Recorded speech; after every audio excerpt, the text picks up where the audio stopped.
तो आज हमारे साथ जुड़ चुके हैं हृदय रोग विशेषज्ञ डॉक्टर मनोज कुमार। उसी साथ हमारे साथ डॉक्टर समीर गुप्ता भी जुड़ चुके हैं जो कि हृदय रोग विशेषज्ञ हैं। और डॉक्टर मनोज कुमार, आपका भी स्वागत है हमारे साथ जुड़ने के लिए। डॉक्टर समीर गुप्ता, आपका भी बहुत बहुत स्वागत है। तो हमारे एक्सपर्ट्स हमें बताएंगे कि कैसे हम दिल की बीमारियों से बचे, कैसे हम अपने हार्ट को ठीक रख सकते हैं, हेल्दी रख सकते हैं। सर्दियों में हमें किन बातों का खास तौर पर ख्याल रखना चाहिए। फिलहाल टीवी स्क्रीन पर नंबर फ्लैश हो रहे हैं, हमें फिक्र है आपकी, तो आप इन दोनों ही नंबरों में से किसी भी नंबर पर आप कॉल कर सकते हैं और हमारे एक्सपर्ट्स के साथ जुड़कर आप सीधे सीधे सवाल कर सकते हैं। जो कुछ भी पूछना चाहें अपनी सेहत से रिलेटेड आप पूछ सकते हैं। हमें आपकी कॉल्स का इंतजार रहेगा। तो डॉक्टर मनोज कुमार और डॉक्टर समीर गुप्ता, शुरुआत करते हैं कि जो हृदय रोग हैं, हम कैसे हार्ट अटैक या फिर इससे रिलेटेड कुछ बीमारियों से बच सकते हैं, खास तौर पर सर्दियों में। डॉक्टर समीर जी देखिए, जो हृदय, पहली बार नमस्कार and thank you for having me अपने शो के ऊपर। देखिए, जो हृदय रोग है ये आज की तारीख में एक महामारी बन चुका है। और रोज ही हम आए दिन किसी ऐसी दुर्घटना को सुनते हैं, किसी न्यूज को सुनते हैं जहां पर कोई फेमस आदमी हार्ट अटैक से उसकी मृत्यु हो गई। अब देखिए, जो हार्ट अटैक होता है इसके कई कारण होते हैं। जो बड़े बड़े कारण सामने आए हैं वो है हाई बीपी होना, शुगर की बीमारी, cigarette smoking, family history, high stress. ये कुछ ऐसे कारण हैं जो जिनसे हार्ट की बीमारी, हार्ट अटैक की आशंका बढ़ जाती है। आज की तारीख में अगर आप देखेंगे तो हमारी जो रोज की दिनचर्या होती है वो काफी खराब हो गई है। हम लोग जो खाना वाना लेते हैं वो टाइम पे नहीं लेते, उचित खाना नहीं खाते, जिससे हमारा कोलेस्ट्रॉल बढ़ जाता है और इससे हार्ट अटैक की इस आशंका बढ़ जाती है। एक और चीज जो बहुत वो है जिसको हम लोग कहते हैं अर्बनाइजेशन ऑफ आवर लाइफस्टाइल। मतलब जो रोज की जो हमारी हम एक मॉडर्न इकोनॉमी बन रहे हैं तो हमारी लाइफस्टाइल भी मॉडर्न हो रही है। तो पुराने जमाने में लोग जो खेती बाड़ी का काम करते थे, मेहनत मजदूरी का काम करते थे, वो आज की तारीख में कम हो गया है। People are now becoming more sedentary. हम लोग डेस्क जॉब ज्यादा कर रहे हैं, तो इससे हार्ट की बीमारी और हार्ट अटैक बढ़ जाता है। बिल्कुल, कॉलर हमारे साथ जुड़ चुके हैं, आगे चर्चा की शुरुआत करेंगे। लेकिन उससे पहले डॉक्टर मनोज, आप बताएं कि क्या सिम्टम्स क्या होते हैं कि जिससे पता लग पाए कि कुछ प्रॉब्लम है हार्ट में।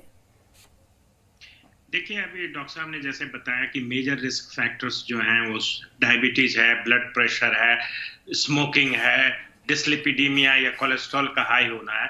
बट ये जो प्रेजेंटेशन होता है कार्डियोवैस्कुलर डिजीज का, या जिसको आप कहते हैं कि एंजाइना या हार्ट अटैक का, वो बेसिकली अगर टिपिकल आप देखें तो छाती के बीचों बीच दर्द होना, जबड़े में खिंचाव होना, दोनों शोल्डर्स में दर्द होना और कोल्ड स्वेटिंग, अगर ठंडा पसीना आता है तो ये बड़ा सजेस्टिव है। बट ये टिपिकल है, ये टिपिकल सिम्टम्स किसको कहते हैं। बट बहुत सारे ऐसे सिम्टम्स होते हैं जिसको आप समझ नहीं पाते हैं, जैसे सांस का थोड़ा फूलना, चक्कर आना, कभी कभी पीठ में दर्द होना।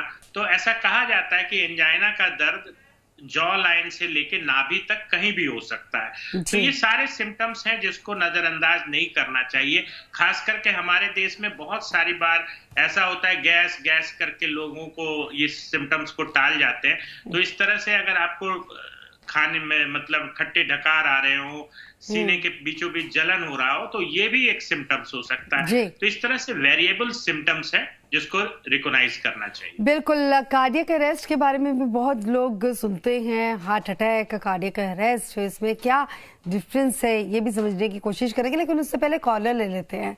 नमस्कार जी। हेलो जी, नमस्कार जी। मैडम नमस्कार, मैं योगेश शर्मा बात कर रहा हूँ किशनगढ़ से। जी सर, बताएं क्या पूछना चाहते हैं। मैं कहना चाह रहा हूँ मैडम, मैं हर 3 महीने में ब्लड डोनेट करता हूँ, तो मेरे दिल का कोई परेशानी तो नहीं होगी मैडम? ठीक है डॉक्टर मनोज। ब्लड डोनेशन जो ये 3 महीने पे करते हैं, थोड़ा जल्दी कर रहे हैं, 6 महीने में करना चाहिए। और ब्लड डोनेशन से शरीर पे कोई नुकसान नहीं होता है, ये ब्लड डोनेट कर सकते हैं। अगर ये फ्रीक्वेंट ब्लड डोनर्स हैं तो अपना हीमोग्लोबिन चेक कराते रहें। जी ठीक है। नेक्स्ट कॉलर हमारे साथ जुड़े हैं, तो नेक्स्ट कॉलर, नमस्कार। हेलो जी नमस्कार जी। नमस्कार मैडम जी सर, बताएं, अपना नाम बताएं और क्या समस्या का जानना चाहते हैं डॉक्टर साहब से। जी नमस्ते मैडम। जी नमस्ते जी। मैडम मैं राजेश बोल रहा हूँ अपने बाड़मेर राजस्थान से। जी जी, क्या बात करना चाह रहे हैं डॉक्टर से। मैडम मेरे क्या है, अभी कोरोना है, पता नहीं सांस में तकलीफ है और हार्ट के अंदर भी प्रॉब्लम आ रही है। तो मैडम क्या है, जरा हमारे कोई हॉस्पिटल नहीं है जांच के लिए, तो गुजरात साइड हमारे इससे नजदीक पड़ता है क्षेत्र में, तो वहाँ जाए क्या करें। अभी तो क्या है, कोरोना में कर्फ्यू लगा हुआ है, आने जाने की व्यवस्था भी नहीं है, तो क्या करें। जी डॉक्टर समीर, तो बहुत दिक्कत है। देखिए जो सांस, हाँ जो नमस्कार सर, आपने थैंक यू फॉर कॉलिंग। जो देखिए, जो किसी आदमी की सांस फूलती है तो उसके कई कारण होते हैं। ठीक है, सांस फूलने के कई कारण होते हैं, जैसे कि हार्ट की बीमारी, फेफड़ों की बीमारी, हीमोग्लोबिन की बीमारी, स्टैमिना, दुनिया भर के कारणों से आदमी की सांस फूलती है। तो ये अगर आपकी सांस फूल रही है तो आप अपने जो भी नजदीक पड़ता है, आपने बोला कर्फ्यू पड़ा हुआ है, आने जाने में प्रॉब्लम होती है, तो कोई भी नजदीकी अपने डॉक्टर से सलाह कर मशवरा करिए। अपने कुछ ब्लड टेस्ट कराएंगे, वो हो सकता है ईसीजी कराएं, एक्सरे कराएं, कुछ जांचें करें कि आपकी सांस फूलने का कारण मालूम पड़ता है। जी ठीक है। तो डॉक्टर समीर, कुछ जैसे कहते थे कि कुछ बीमारियां से होती है जो जेनेटिक होती हैं, हेरिडेटरी होती हैं, क्या उनका फिर इलाज संभव नहीं होता। जी देखिए, जेनेटिक बीमारियां जो होती हैं वो डिफरेंट अलग अलग तरह की जेनेटिक बीमारियां होती हैं। कुछ न्यूरोलॉजिकल जेनेटिक बीमारियां होती हैं जो हमारी नर्वस सिस्टम, ब्रेन पे जाती हैं। कुछ ऐसी बीमारियां होती हैं जो ब्लड की बीमारियां होती हैं जो जेनेटिक होती हैं। तो जो अगर आप हार्ट की बीमारियों की बात करें तो जेनेटिक कंपोनेंट डेफिनेटली काफी बीमारियों में होता है, लेकिन इसका मतलब ये नहीं, अगर जैसे मैं हार्ट अटैक की बात करूं तो यस, फैमिली हिस्ट्री एक बहुत इंपॉर्टेंट रोल प्ले करती है आपकी रिस्क प्रोफाइल में। ठीक है, जैसे कुछ कंडीशंस होती हैं जैसे हाइपरट्रोफिक कार्डियोमायोपैथी जिनको आप नहीं रोक पाते, लेकिन जेनेटिक बीमारियों का भी इलाज होता है। इसका मतलब जैसे हार्ट की अगर हम बीमारी देखें, चाहे वो हाइपरट्रोफिक कार्डियोमायोपैथी हो, डायलेटेड कार्डियोमायोपैथी हो, जो दुनिया भर की हार्ट मसल की बीमारियां होती हैं जेनेटिक कंपोनेंट से, का इलाज होता है। और ये भी होता है कि, और अगर आप हार्ट अटैक की बात करें तो उसमें भी जेनेटिक कंपोनेंट आता है। लेकिन देखिए, अगर आपको जेनेटिक है, इसका मतलब दो चीजें होती हैं। जरूरी नहीं है कि आपको वो बीमारी हो, आपकी रिस्क बढ़ जाती है उस बीमारी को होने की, लेकिन जरूरी नहीं है कि आपको वो बीमारी आए, फिनोटिपिकली प्रेजेंट करे, जिसको हम लोग मेडिकल टर्मिनोलॉजी में कहते हैं। और दूसरी चीज ये है कि अगर आपको पता है कि आपकी जेनेटिक प्रोफाइलिंग खराब है तो बहुत जरूरी है कि आप अपनी लाइफस्टाइल को इंप्रूव करें, आप वो सारी चीजें करें जिससे आपकी उस बीमारी को होने की रिस्क कम हो जाए। जी। सो जेनेटिक का मतलब ये नहीं कि 100% आए, लेकिन अगर आपके अंदर वो जीन्स हैं देन आप कुछ मेजर्स कर सकते हैं हार्ट की बीमारियों के लिए कि आपकी वो रिस्क कम हो जाए। ठीक है डॉक्टर मनोज, आप बताएं कि how can I test my heart at home. देखिए, कुछ सिम्टम्स हैं जिसको आपको नजरअंदाज नहीं करना है। जैसे अगर आपको चलने फिरने में, नहाते समय कुछ इस तरीके से सीने में दबाव महसूस होता है तो ये है कि आपको एंजाइना के लक्षण है। आप टेस्ट घर में कैसे करेंगे, तो उसमें एक चीज है, 6 मिनट वॉक टेस्ट भी कर सकते हैं। 6 मिनट घूमें। अगर आपको लगता है ऐसा कि कोई रेस्पिरेटरी डिस्ट्रेस होता है, सांस फूलता है या गले में खिंचाव होती है, तो ये भी एक तरीके से आपको दर्शाता है कि आपको कॉर्नरी आर्टरी डिजीज हो सकती है। सबसे इंपॉर्टेंट चीज है कि आपको प्रिलिमिनरी स्क्रीनिंग करानी पड़ेगी। मैं तो ये कहता हूं कि जैसे जो लोग पॉजिटिव फैमिली हिस्ट्री के हैं, जिनके घर में कम उम्र में मैटरनल या पैटर्नल रिलेटिव्स में हार्ट अटैक हुआ है, क्योंकि यह देखा गया है कि बड़ा स्ट्रांग रिस्क फैक्टर है पॉजिटिव फैमिली हिस्ट्री।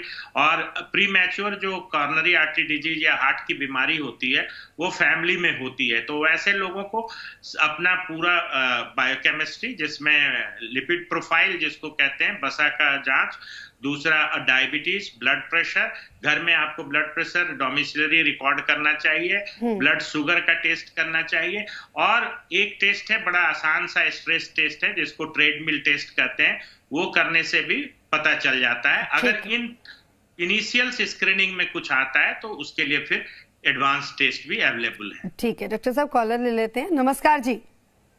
जी नमस्ते मैम। जी नमस्कार जी, कौन बोल रहे हैं? जी दिनेश चौहान बात कर रहा हूँ, गांव रामदेवरा से। जी सर, क्या जानना चाहते हैं? मैम मेरा सवाल ये कि मैंने ऐसा सुना है कि महिलाओं के मुकाबले जो ये हार्ट अटैक है पुरुषों में ज्यादा होता है, तो क्या ये बात सही है या मतलब बराबर होता है, क्या होता है इसके बाद? हाँ। क्या ये बात सही है डॉक्टर समीर? क्योंकि कई लोग तो इसी बात को मजाक में भी लेते हैं, जोक्स तक बन चुके हैं इस पर। नहीं जी, देखिए जो हार्ट अटैक होता है, हार्ट अटैक और हार्ट की बीमारियों की जो रिस्क फैक्टर हैं वो मेल्स में डेफिनेटली ज्यादा पाए जाते हैं फीमेल्स के मुकाबले।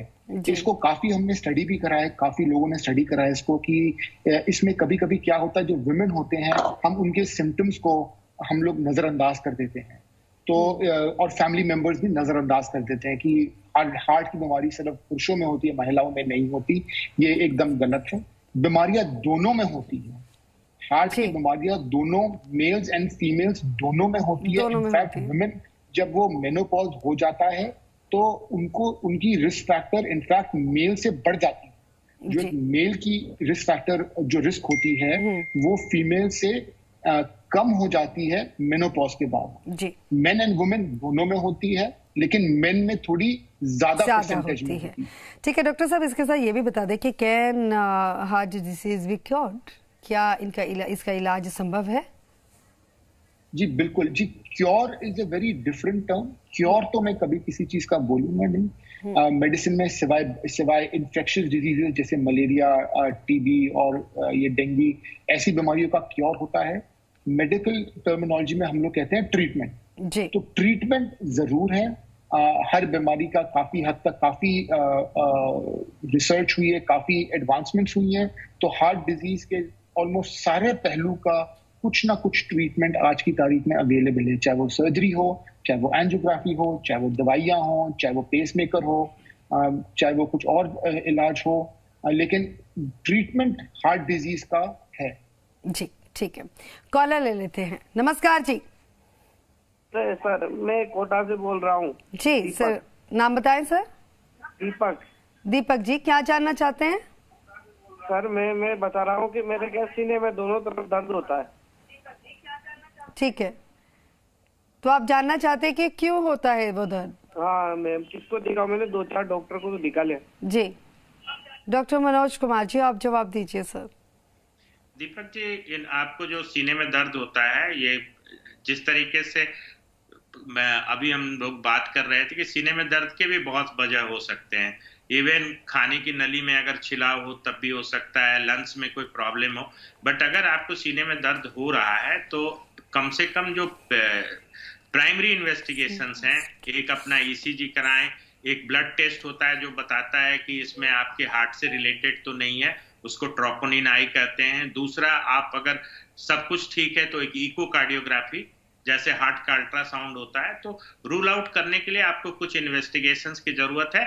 आपको निकट के किसी भी कार्डियोलॉजिस्ट या फिजिशियन से मिलना चाहिए। जी सब, what is the most serious condition?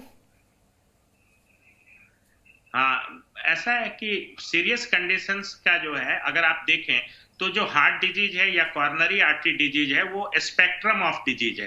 एक एंड पे तो स्टेबल एंजाइना होता है कि जब आप चलते फिरते हैं, सीढ़ियों पे चढ़ते हैं तो दर्द होता है। दूसरा एंड जो एक्सट्रीम एंड है वो हार्ट अटैक का है, जिसको मायोकार्डियल इन्फार्क्शन बोलते हैं हम लोग मेडिकल टर्म में।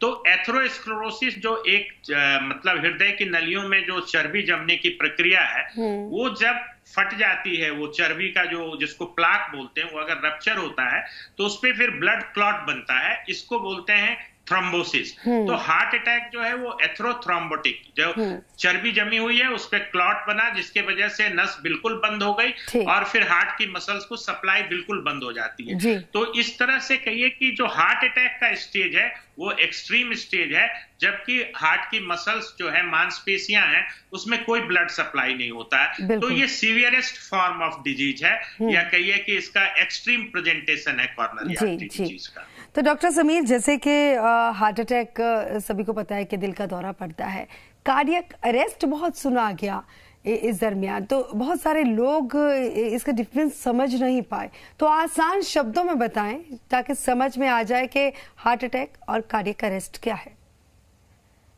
हाँ जी, ये एक बहुत ही महत्वपूर्ण क्वेश्चन है, क्योंकि हम लोग अक्सर देखते हैं कि किसी आदमी की मृत्यु कार्डियक अरेस्ट से हो गई, और हार्ट अटैक जो है ये एक अलग चीज होती है।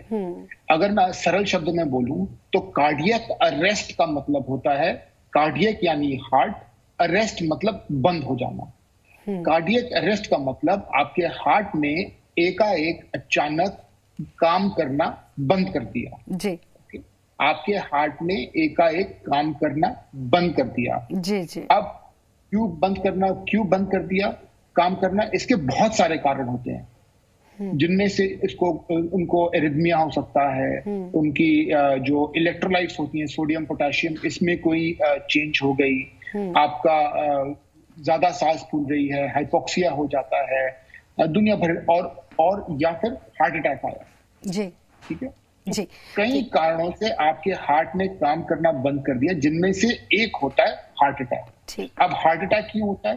हार्ट अटैक तब होता है जब आपके जो हार्ट होता है, आपके हार्ट को ऑक्सीजन, ग्लूकोज, इन सब चीजों की जरूरत पड़ती है जिंदा रहने के लिए, काम करने के लिए। साइलेंट अटैक भी आ रहे हैं आजकल, बहुत साइलेंट अटैक, पता ही नहीं चलता है। हाँ जी, ये साइलेंट अटैक भी आ रहे हैं, साइलेंट हार्ट अटैक्स भी लोगों को होते हैं। इसका पहलू कुछ और है, लेकिन जब हार्ट अटैक होता है तो जो आपकी हार्ट की नसें होती हैं उनमें एक ब्लड क्लॉट जम जाता है जी। ठीक है, आपकी हार्ट की नसों में ब्लड क्लॉट बन जाता है और आपके हार्ट को फिर ऑक्सीजन नहीं मिलता, जिसके कारण हार्ट अटैक होता है, आपको छाती में दर्द होता है, दुनिया भर की दिक्कतें होती हैं, और कुछ केसेस में हार्ट अटैक से कार्डियक अरेस्ट हो सकता है। लेकिन कार्डियक अरेस्ट के बहुत सारे कारण होते हैं जी। जहां तक आपने साइलेंट हार्ट अटैक की बात करी, साइलेंट हार्ट अटैक का मतलब ये होता है कि किसी को हार्ट में प्रॉब्लम आई, हार्ट में ब्लॉकेज आई और उसको मालूम ही नहीं पड़ा जी। ये अक्सर हम लोग देखते हैं ओल्ड लोगों में, अक्सर हम लोग देखते हैं विमेन में, अक्सर हम लोग देखते हैं डायबिटिक्स में, जहां पर उनका पेन परसेप्शन बदल जाता है। और अक्सर हम लोग, होता क्या है, किसी को कोई छोटा मोटा पेन आया, अब जरूरी नहीं है कि हर आदमी को बहुत बड़ा दर्द आया, लेकिन कभी कभी किसी को एक दिन दर्द आता है, 2 दिन दर्द आता है, फिर वो ठीक हो जाता है, चले जाता है, और फिर वो अपनी नॉर्मल दिनचर्या में चले जाता है। इसको हम लोग कहते हैं साइलेंट हार्ट अटैक। ठीक है, बहुत बहुत शुक्रिया डॉक्टर समीर हमारे साथ जुड़ने के लिए, और डॉक्टर मनोज आपका भी बहुत बहुत शुक्रिया, और महत्वपूर्ण जानकारियाँ आपके ज़रिए हम अपने दर्शकों तक पहुंचा पाए हैं। बहुत ज़्यादा ध्यान रखना है, अगर बेहोशी की स्थिति है, चक्कर बहुत आते हैं, सीने में दर्द होता है, जैसे किसी भी तरह के सिम्टम्स हैं, इनिशियल स्टेज पर तुरंत आप चेकअप अपना ज़रूर कराइए, और समय रहते इलाज संभव ही है। फिलहाल एक छोटी सी ब्रेक के लिए रोकेंगे।